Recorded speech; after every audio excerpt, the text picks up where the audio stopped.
Mensagem do Evangelho com José Batista Pereira. Você se comove as suas entranhas quando você lê alguma coisa a respeito do Senhor Jesus, a respeito da pessoa do Senhor Jesus, ou mesmo quando soa esse som, o Senhor Jesus Cristo. Soa diferente para você ou soa como Manuel, Francisco, João, Antônio? Não, é um nome sem igual. É um nome que foi dado ao nosso Salvador, Jesus Cristo. O Salvador ungido, enviado para salvar a todo pecador aqui nesse mundo. Então, é uma honra a gente poder proclamar o nome do Senhor Jesus, anunciar esse nome, falar desse nome. E hoje Ele chama com terna voz. Ele nos está chamando com ternura. Ele está tratando o pecador com ternura. Não é a voz de um juiz que vai acontecer quando ele vai julgar os vivos e os mortos. Não é essa voz que nós ouvimos hoje, é essa voz de ternura, chamando a todo pecador que se arrependa dos seus pecados. E nunca vai se ouvir tão doce som que o nome de Jesus na glória eterna. E esse privilégio dessa salvação é para todo aquele que se achega como pecador, reconhecendo o seu pecado, reconhecendo quem ele é realmente e que não tem outra solução a não ser lançar nas mãos do Senhor Jesus, dessa pessoa, o único que pode dar vida, o único que pode salvar, o único que pode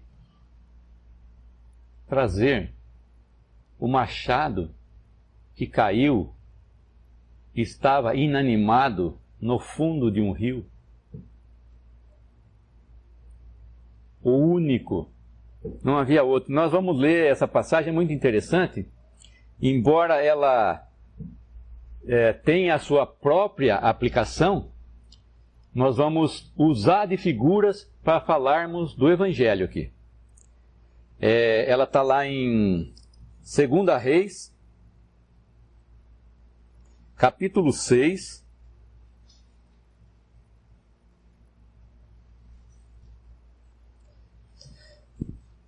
versículo 1.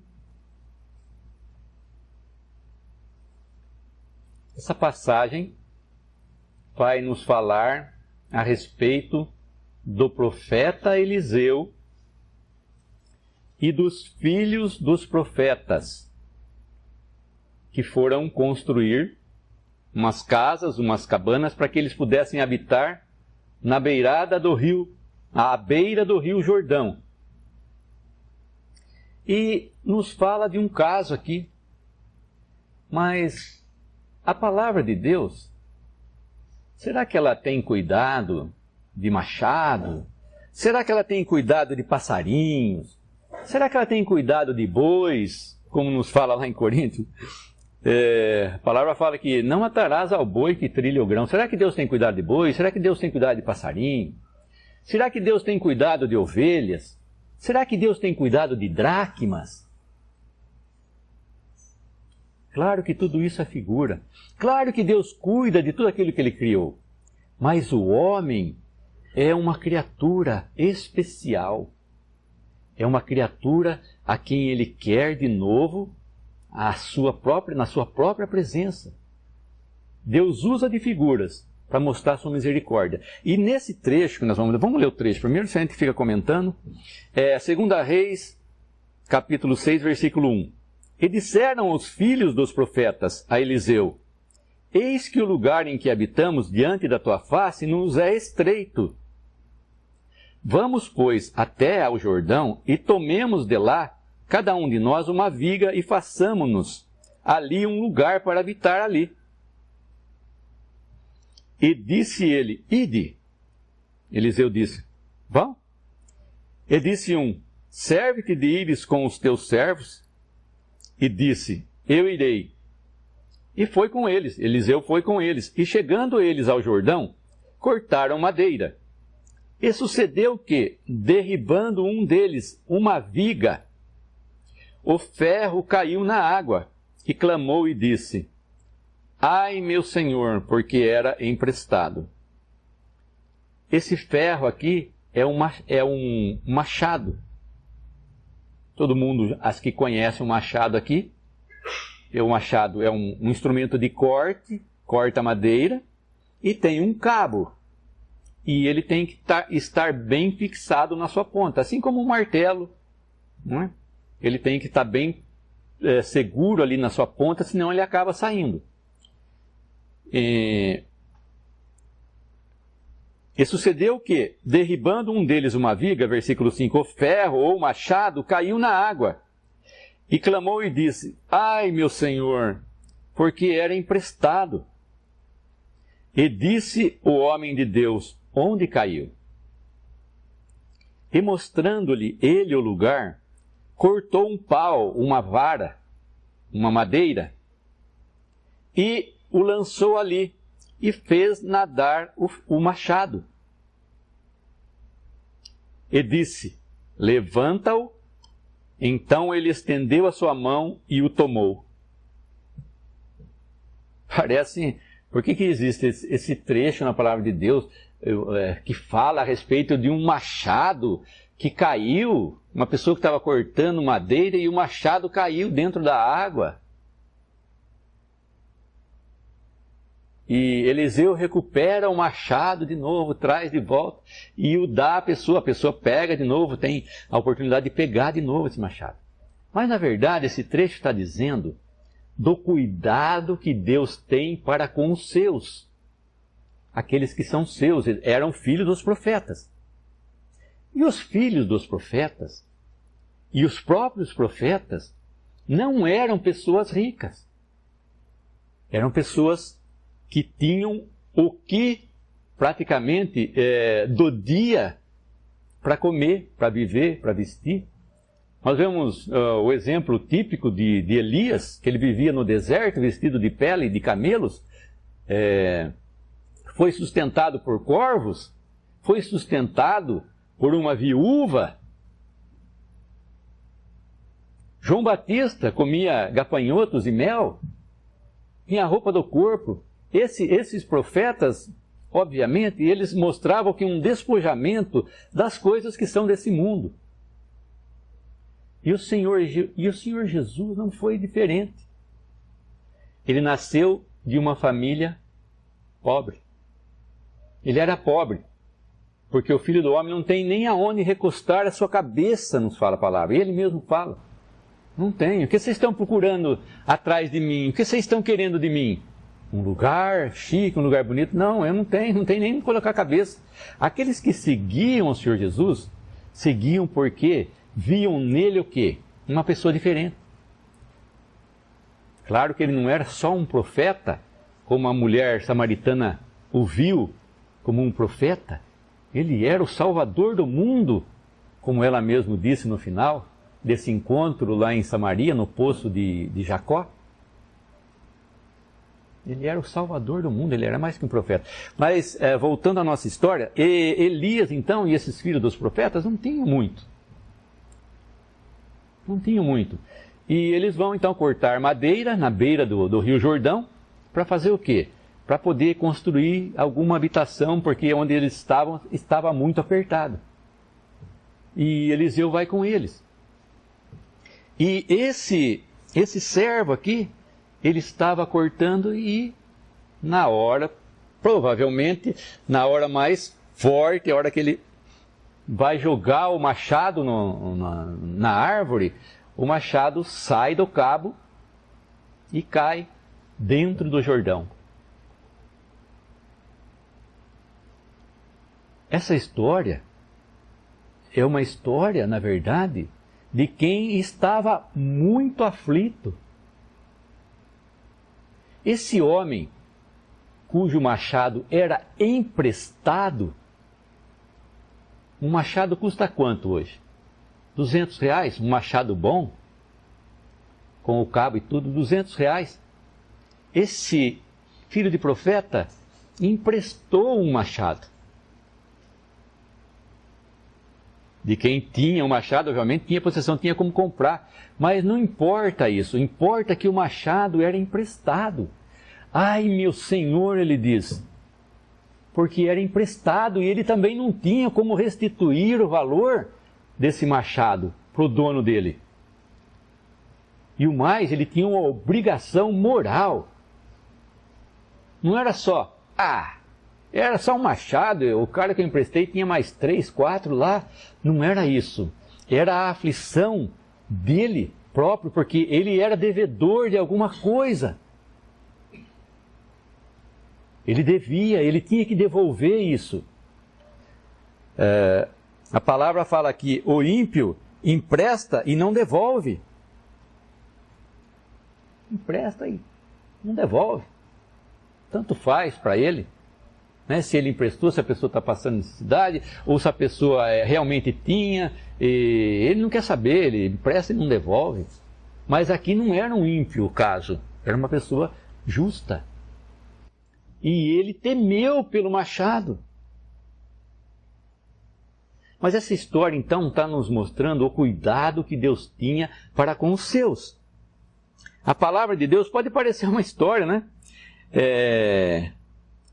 Tem todos os detalhes, né, que são assim preciosos, na verdade, e que nós vamos usar. Mas Deus cuida de detalhes. Como Ele cuida de detalhes? Da minha vida, Ele cuida de mim e das coisas que estão ao meu entorno. Cuida do que é meu. Cuida do que eu preciso. Cuida do que eu necessito. Só de coisas materiais? Não. A palavra nos fala de coisas espirituais. Tudo que nós formos olhar nas Escrituras tem um significado espiritual para nós.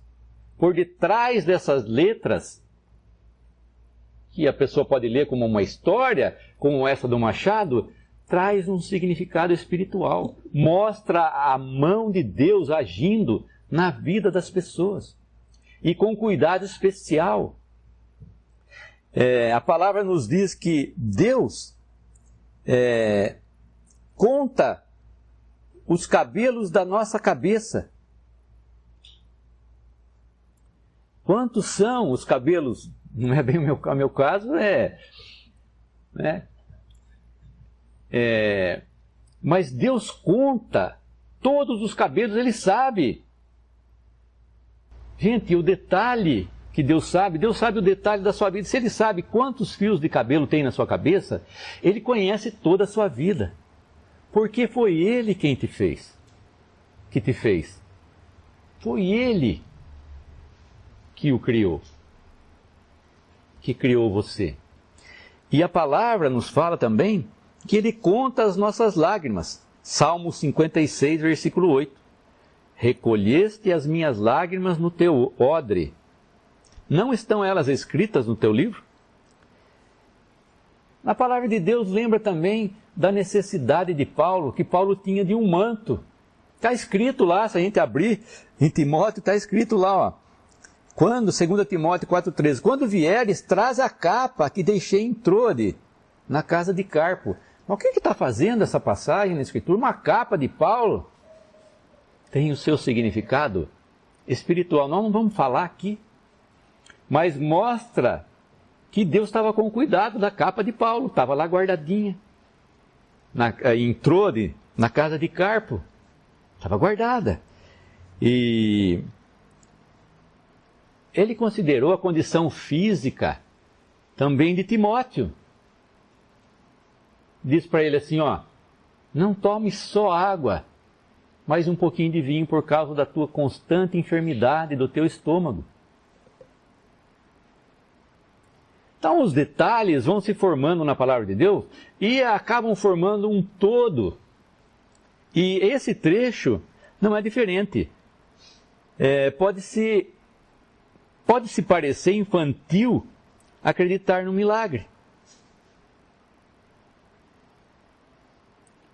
Mas como um machado, que é pesado, pesa 8 vezes mais que a água, nós sabemos que o machado, o ferro de que é feito o machado, segue uma lei que o homem descobriu depois. Por que o machado não flutua e por que outras coisas flutuam? Porque o machado tem maior densidade do que a água. Ele pesa 8 vezes mais que a água. Ele afundou. E como ele volta de novo à superfície através de um simples galho? Nós podemos pensar, Deus criou todas as leis universais. Tudo o que é lei, Deus criou. E o homem foi descobrindo. Foi descobrindo depois. Como é que era a lei? Por exemplo, a aviação. Ele descobriu depois de um tempo como o avião podia se sustentar no ar. Mas Deus criou as leis. Mas Deus próprio não está sujeito às leis que Ele criou. Ele pode anular a qualquer momento a lei e as coisas que Ele criou em prol de si mesmo. Ele não está sujeito à lei, Ele não é homem. Nós somos homens, nós somos sujeitos a todas as leis que Deus criou. Né? A lei da gravidade, se eu jogar essa Bíblia, ela vai cair.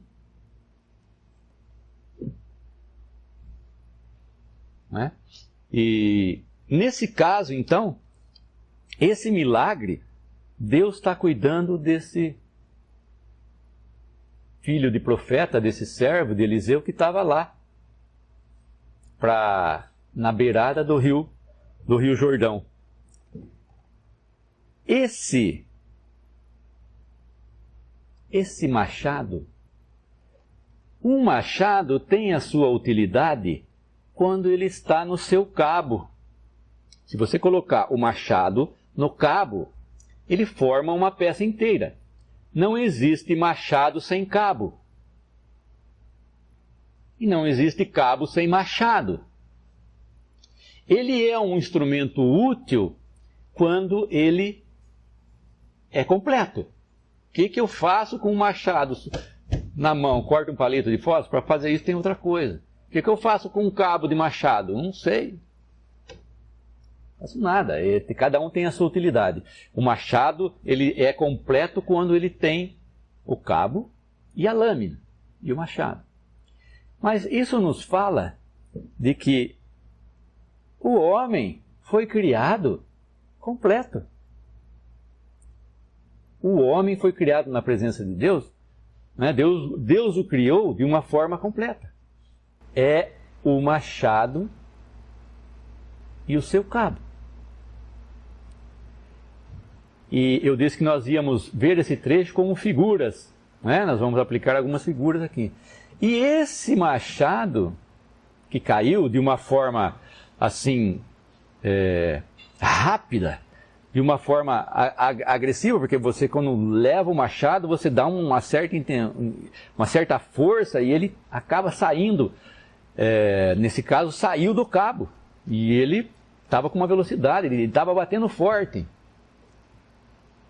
Nós podemos pensar que o homem, no seu estado, como foi criado, ele se rebelou contra o seu Criador.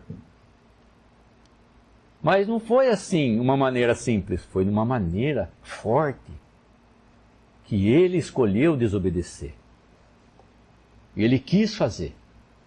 Não foi não intencional, como no caso aqui, ele teve a intenção de pecar contra o seu Criador, de desobedecer aquilo que Deus havia estipulado. Ele não pecou inconsciente, ele pecou consciente. E esse machado, então, o homem acabou se tornando o quê? Um instrumento sem nenhuma utilidade na mão do seu Criador. É um machado sem cabo. O homem é um machado sem cabo. Deus não pode usar mais ele. Deus trouxe né, ele de forma completa. Ele poderia ser utilizado por Deus na criação, sem pecado. Mas depois que ele pecou, ele estava morto em seus delitos e pecados. O milagre físico de se recuperar o machado sem vida das profundezas pode parecer uma coisa muito interessante, como foi no caso aqui, e muito boa para aquele homem, quando ele recebe de novo o machado. Mas tem um milagre que hoje em dia, nós não temos mais milagre físico acontecendo. Nós não temos mais multiplicação de pães, né? Nós não temos mais peixinhos, nós não temos mais acalmar a tempestade, como o Senhor fez. Nós não temos esses milagres. Esses milagres físicos não estão mais acontecendo. Mas um milagre ainda continua desde 2000 anos até aqui. Deus tem salvado o homem do seu pecado moral. Deus tem transformado vidas. Deus pega o homem morto em seus delitos e pecados e traz de novo, faz esse milagre. Deus faz esse milagre. É um milagre moral. O homem morto em seus delitos e pecados, não posando, imprestável para Deus, inimigo de Deus, não querendo a Deus, rejeitando a Deus, como rejeitaram o Messias. Os judeus, eles estavam assim, tão com raiva, tão zangados, tão molestados pela pessoa do Senhor Jesus, que eles não queriam mais vê-lo na frente. Porque ele falava a verdade. E quem não quer ouvir a verdade, e quem está com os ouvidos tapados para não ouvir a verdade, quando alguém fala quando você tira a sua mão para poder ouvir alguma coisa, e ele está falando mal de você, você torna a mão de novo. E isso é o homem, não queria ouvir o Senhor Jesus. E ele estava sendo um empecilho para eles. Porque o Senhor Jesus estava mostrando que eles eram só religiosos. E religião não salva ninguém. Tanto o Senhor Jesus estava sendo uma pedra, uma pedrinha no sapato, ou pior, um grão de areia nos dentes dos judeus, que eles resolveram escolher a Barrabás no lugar de Cristo. Traz um assassino para nós, um que fez aí, cometeu uma revolta aí, esse homem é melhor do que Jesus. Nós preferimos Barrabás, porque Barrabás não vai falar nada, não vai falar mal de nós. Solta esse assassino aí, solta e prende o Senhor Jesus aí, mata ele, coloca ele numa cruz, crucificam. O homem queria ver o Senhor Jesus longe. E o homem continua hoje. Mas Deus continua salvando o quê? Pecadores perdidos que aceitam essa mensagem do Evangelho de salvação simples e fácil, que é crer no Senhor Jesus Cristo e será salvo. Todos pecaram e destituídos estão da glória de Deus. E esses milagres, então, que o Senhor está fazendo, é através do seu Espírito, convencendo pecadores do seu pecado, da sua situação, que é morto lá no fundo do rio, porque o Rio Jordão é uma figura de morte. E se você ainda está flutuando no Rio Jordão, sabe onde você vai sair? Claro que você está no fundo, né? Esse machado pesado foi lá profundo. Estava lá descansando na morte do Rio Jordão. Mas sabe onde o Rio Jordão vai dar? Ele vai dar no Mar Morto. O Mar Morto é um lugar onde não tem vida, por isso que ele chama Mar Morto. Não tem vida ali no Mar Morto. E o homem que está no Rio Jordão, ele vai acabar caindo no Mar Morto. Ele vai morrer nos seus delitos e nos seus pecados.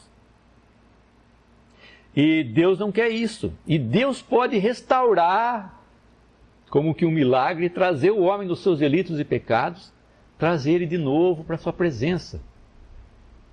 Puro, santo, justificado de tudo através de Cristo diante de Deus.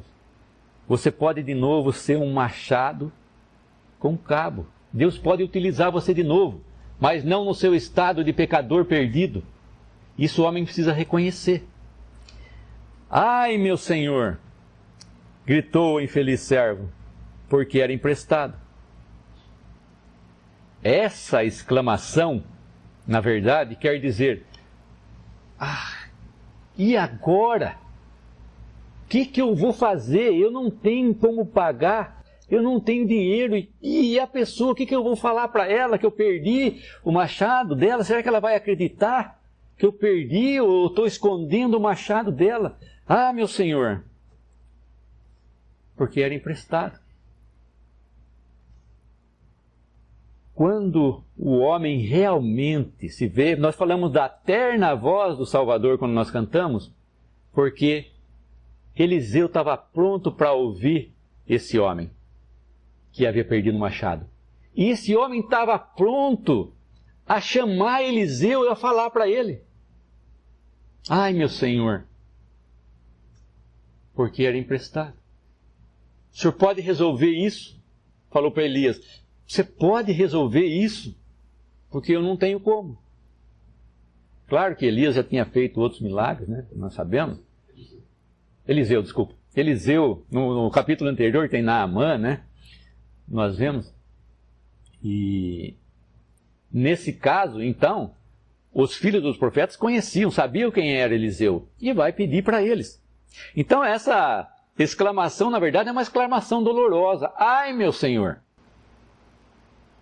Nós vamos encontrar depois quando outra exclamação dessa, ai, meu Senhor, quando Eliseu mostra quem eram os anjos, né, que estavam todo ao redor deles, quando eles estavam numa batalha lá. E Deus vai abrir os olhos do mancebo, do ajudante do profeta. E essa exclamação, então, é uma exclamação dolorosa. E quando você perde uma coisa que é sua, se eu perdesse esse celular, tudo bem, não é bom perder nada, ninguém gosta de perder nada. Mas quando eu tomo emprestado um celular de alguém e perco aquele celular, e aquele celular não tem mais no mercado, não tem como eu comprar mais. Ou eu compro um outro para a pessoa, que eu não sei se ela vai querer, ou como é que eu vou justificar para ela que eu perdi o celular? É uma situação realmente daquele que se toca, como eu disse no princípio, o ímpio empresta e se ele perder, não devolve, não está nem aí. Mas aquele que realmente ficou preocupado com aquilo que ele havia perdido, que é o caso aqui, e o homem, por acaso, está preocupado com aquilo que Deus colocou na mão dele e ele perdeu? Tudo o que nós temos, tudo o que nós somos, alguém trouxe alguma coisa para esse mundo aqui? Nascemos nu e vamos voltar nu. Mas agora eu falo, quem deu o corpo para você?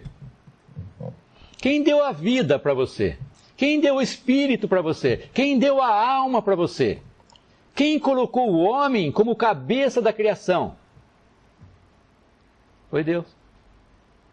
E o que o homem fez? O que é que o homem fez com isso que Deus, vamos dizer assim, emprestou para ele? Ele perdeu.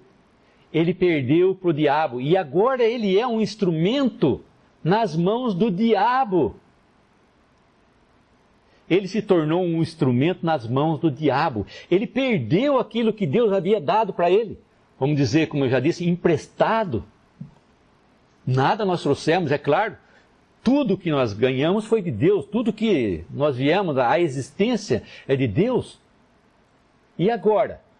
Lucas 7, que fala da mulher que regou os pés do Senhor Jesus com lágrimas, e nos fala de Simão, que se achava justo.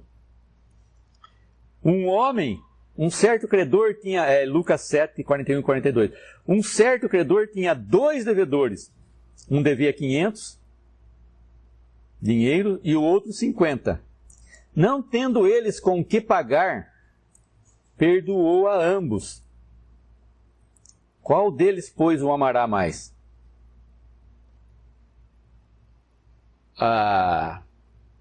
O resumo da história é que, como esse homem que havia perdido esse machado, ele não tinha com o que pagar. Ele precisava de alguém. Ele falou: Eliseu, me ajuda, por favor, porque eu não tenho com o que pagar esse machado, ele é emprestado.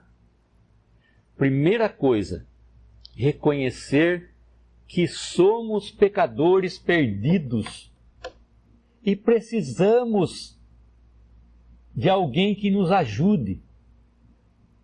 Precisamos ter alguém que nós possamos nos dirigir para falar para ele: olha, o que eu tinha eu perdi.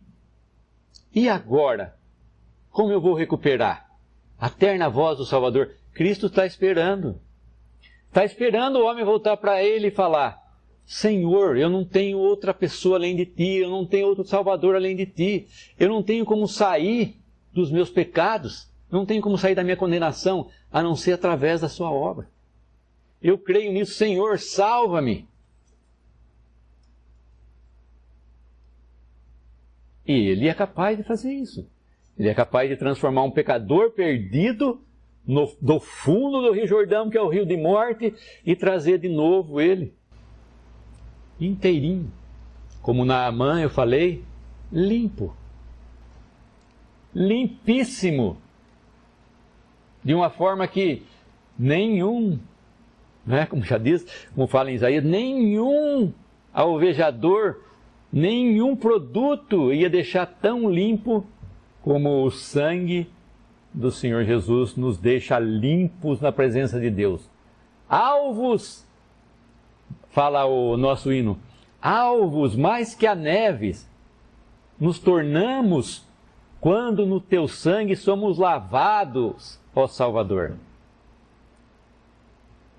O sangue de Cristo nos purifica de todo o pecado, é abrangente. Então, essa condição de se reconhecer pecador, primeiramente, é importantíssima. E quando eu estou na minha angústia dos meus pecados, eu preciso de alguém que me livre, que me alivie dessa angústia, que tire essa angústia de mim. E onde é que eu encontro? A pessoa de Cristo. Vinde a mim todos vós que estáis cansados e oprimidos, e eu vos aliviarei. Que fardo que é esse? É o fardo da sua vida? É o fardo do seu trabalho? É o fardo da sua escola? É o fardo da sua família? Não. É o fardo dos teus pecados. Se ele está pesando para você, você pode ir a Cristo, que ele pode aliviar esse fardo. Então nós não temos nada aqui que nós possamos chamar adequadamente meu propriamente. Isso é meu, nada é meu aqui, nada. Nada que eu estou vestindo eu posso falar que é meu. Não é meu. Foi Deus que criou tudo isso daqui, ó. Se eu reconheço, claro que eu não preciso andar para lá e para cá toda hora pensando: esse instrumento, esse papel aqui veio da árvore que Deus criou. Eu não preciso fazer assim. Eu só preciso reconhecer que Deus criou todas as coisas. Mas tudo que eu tenho, tudo que eu sou, é de Deus. Deus deu aqui para o homem desfrutar, né, enquanto ele vivesse aqui. Como nós dissemos, o Rio Jordão é uma figura de morte. Então, esse estado, quando o povo de Israel foi atravessar o Jordão, ele transbordava por todas as suas ribanceiras. A palavra fala, quando as águas se fizeram um montão à direita e quando as águas escorreram e foram embora à esquerda.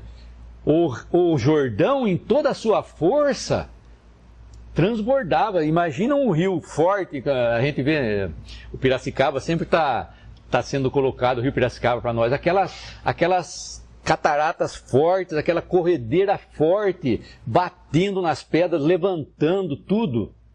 E assim era o Jordão. Como é um rio de morte, a fúria da morte arrebatava qualquer um. Esse homem não podia mergulhar no Jordão para ir atrás desse machado. Espera um pouquinho aí, vamos arrumar um escafandro que é bem pesado, vamos colocar em alguém e vamos fazer ele mergulhar lá para pegar o machado. Não. Não, não era isso. O profeta, através de uma madeira, de um madeiro, de um pau,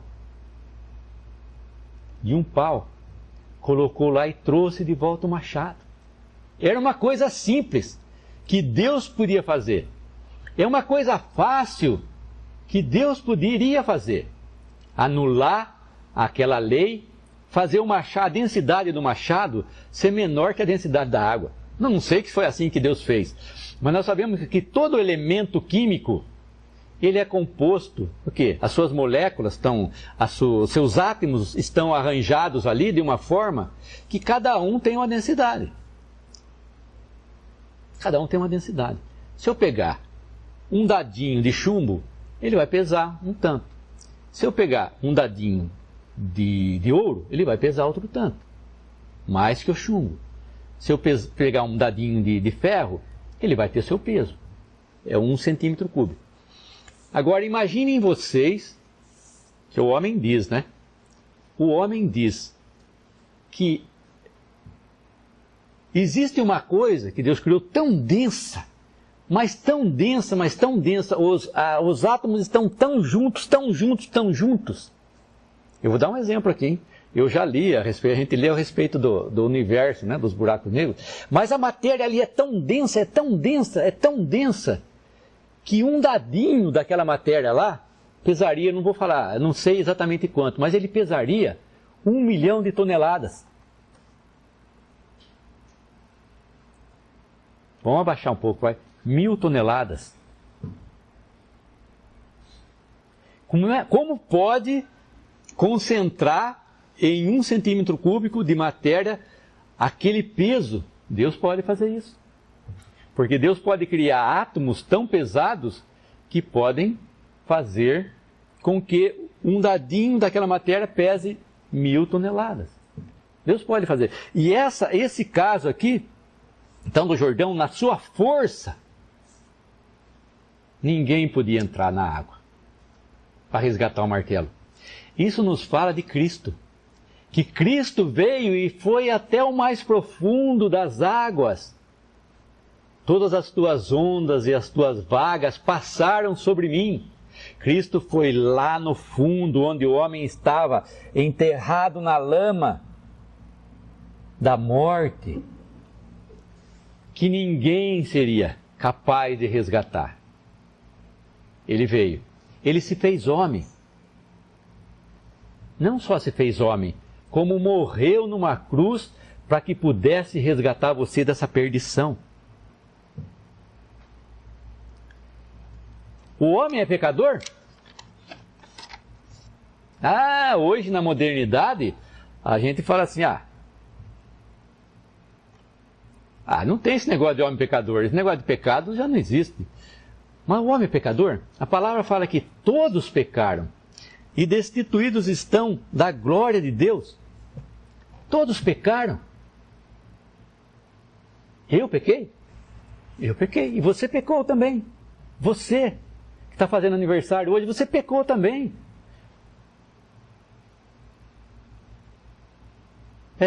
Todos nós pecamos. E a história do pecado não é um conto. O homem está perdido na lama dos seus delitos e dos seus pecados. Sabe eu comecei falando da Lucas 15, nos fala lá de uma ovelha que o pastor saiu para resgatar, dentre as 100, que é a figura de Cristo. Depois nos fala da dracma, que é uma figura do Espírito Santo, que é a luz que varre toda a casa e acha aquela dracma. E a terceira parábola é a parábola do filho pródigo, que não é mais ovelha, não é mais machado, não é mais dracma, mas é uma pessoa. É uma pessoa. Era o filho daquele homem. E a parábola, quando aquele filho volta, é muito interessante, porque lá em Lucas 15, versículo 23 e 24, nos diz assim: o pai diz assim, quando o filho volta para casa: comamos e alegremo-nos, porque este meu filho estava morto e reviveu. Tinha se perdido e foi achado. E começaram a regozijar-se, a alegrar-se. Depois, no versículo 32 de Lucas 15, o pai vai falar de novo, mas ele vai falar não para o servo, ele vai falar para o filho mais velho. Ele vai falar de novo. Era justo, porém, regozijarmos-nos e alegrarmos-nos, porque este teu irmão, está falando para o irmão mais velho do filho pródigo, este teu irmão estava morto e reviveu. Tinha se perdido e foi achado. Por 2 vezes, esse pai vai explicar.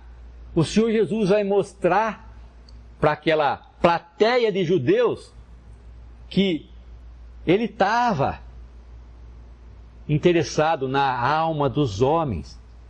E ele estava contente porque o pai estava contente porque aquele filho estava morto. Estava morto, ele fala, e reviveu. Tinha se perdido e foi achado. Estava morto, mas como uma pessoa morta reviveu de novo? Como uma pessoa que estava perdida é achada de novo? Será que nós ficamos contentes quando a gente ouve da conversão de uma pessoa, como alguém acabou de falar para mim, que uma pessoa se converteu hoje, ouvindo o Evangelho da graça de Deus? Não é para a gente ficar contente, não é para a gente dar glória a Deus? Claro que é. Mas quando esse filho pródigo aqui, o pai fala para ele: esse teu irmão que veio hoje, ele estava morto. Fala para ele, fala pro irmão dele, o mais próximo dele. Ele estava morto, seu irmão estava morto. E ele reviveu, ele voltou de novo à vida, ele está aqui comigo de novo, é o que eu mais queria. Ele estava perdido, de novo as mesmas palavras, ele estava perdido e foi achado. Que coisa importante para o pai! Será que era importante para o outro filho? Será que era importante para o irmão dele? Não. Não era importante ele, o filho mais velho. Ele era mais importante do que qualquer outra coisa. A religião é mais importante do que qualquer outra coisa. O templo meu é mais importante do que qualquer outra coisa. O meu pastor é mais importante do que qualquer outra coisa. As obras que eu faço é mais importante do que todas as coisas. Mas nós estávamos perdidos em delitos e pecados, a palavra fala. Como as suas obras é melhor do que todas as coisas. Mas Deus, que é riquíssimo, Efésios 2:4, em misericórdia, pelo seu muito amor com que nos amou, estando nós ainda mortos em nossos delitos e pecados, nos vivificou juntamente com Cristo. Por graça somos salvos. Não só isso, mas nos ressuscitou juntamente com Ele e nos fez assentar nos lugares celestiais em Cristo Jesus. Que ninguém o negue que o homem caído está longe de Deus. Que ninguém negue isso. O homem está morto, a palavra fala, claro. A morte se apresenta. A morte... Alguém vai questionar a morte aqui? Alguém tem alguma questão a fazer a respeito da morte?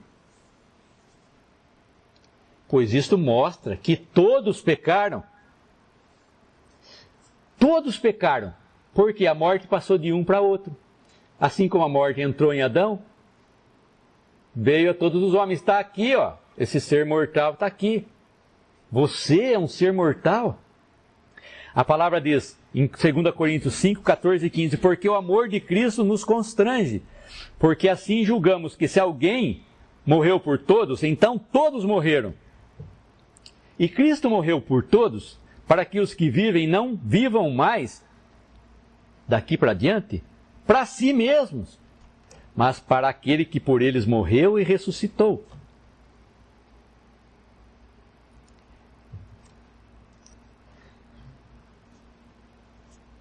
O interessante é nós reconhecermos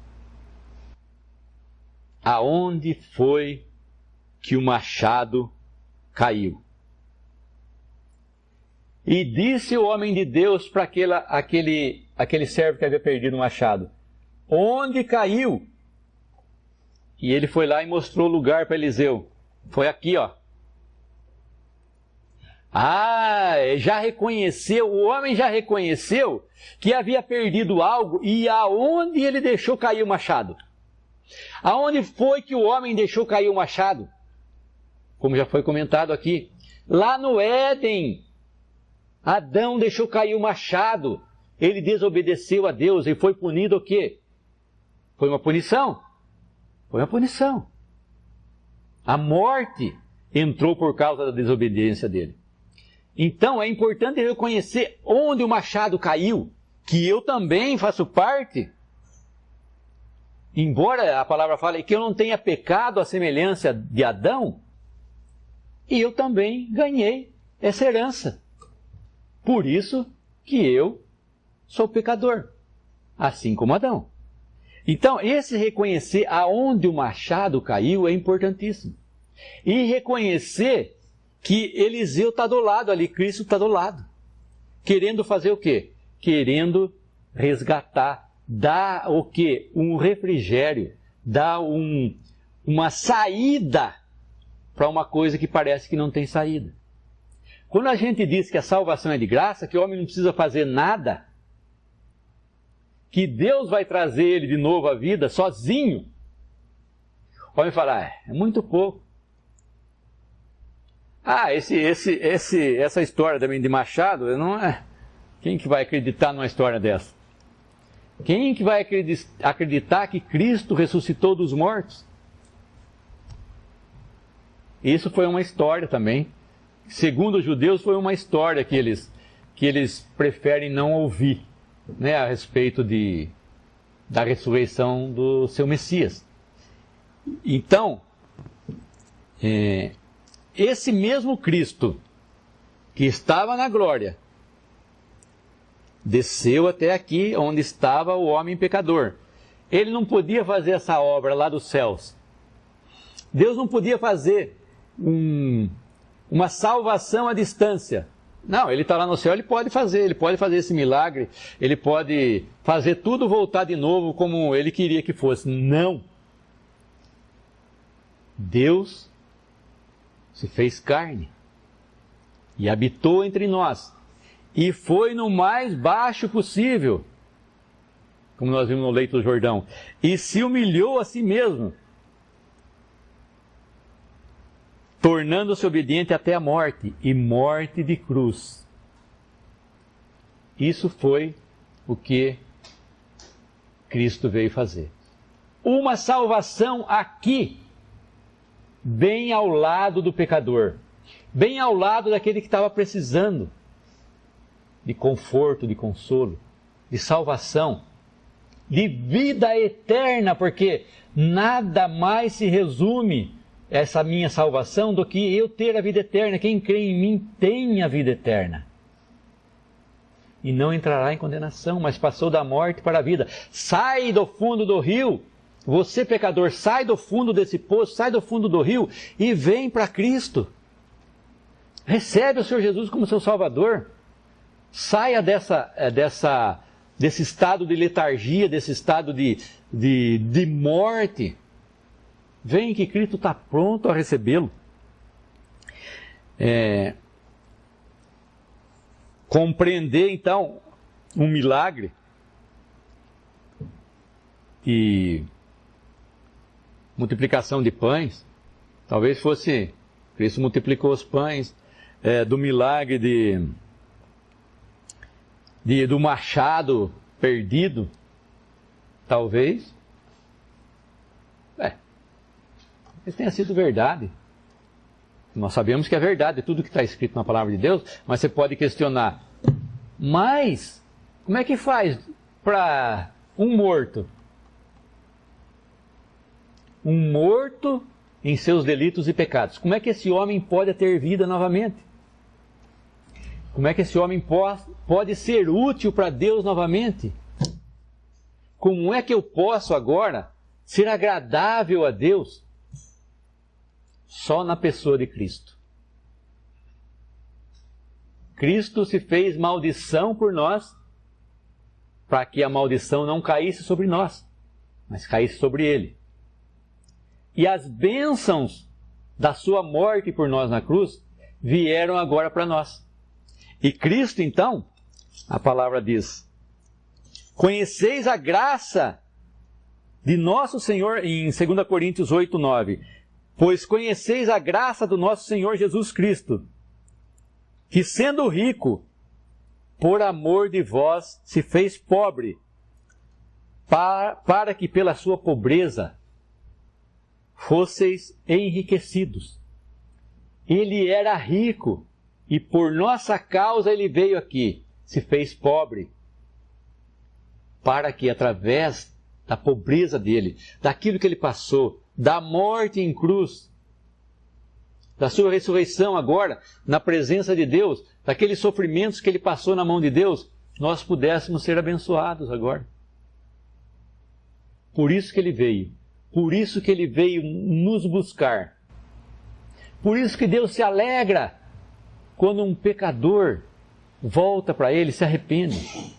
Quando um verdadeiro filho, todo aquele que crê agora é filho de Deus pela fé em Cristo Jesus, se volta para Ele, porque é uma alegria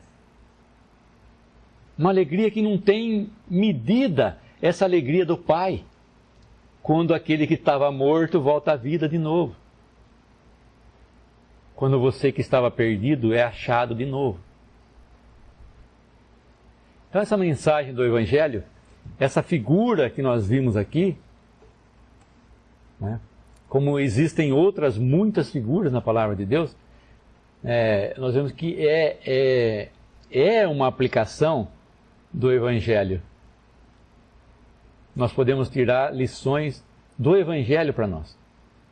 E foi isso que a minha intenção de falar para vocês, esse milagre que Deus faz, não em cuidar de machado, na verdade, mas cuidar de pessoas. Deus quer cuidar de pessoas. Deus quer cuidar de você. Exatamente. Podemos dar graça? Nosso Deus, mais uma vez, te agradecemos por este privilégio de podermos falar essas boas novas do teu Evangelho. Te agradecemos pela pessoa do Senhor Jesus, mais uma vez.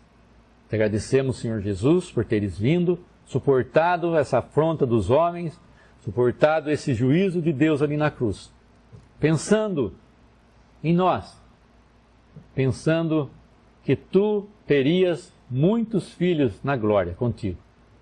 Obrigado, nós pedimos por cada alma que está ouvindo essa palavra, que ouvirá esse Evangelho, que ouviu desse Evangelho, que possa aceitar o Senhor Jesus como seu Salvador, e possa ter vida eterna, possa viver novamente, e possa ser achado, possa ser um objeto útil nas mãos de Deus, nas mãos do Pai agora. Te agradecemos, ó Pai, no precioso nome do Senhor Jesus. Amém. Visite 3minutos.net. Dúvidas? Visite respondi.com.br. Adquira os livros ou baixe o e-book. Também para Android e iPhone.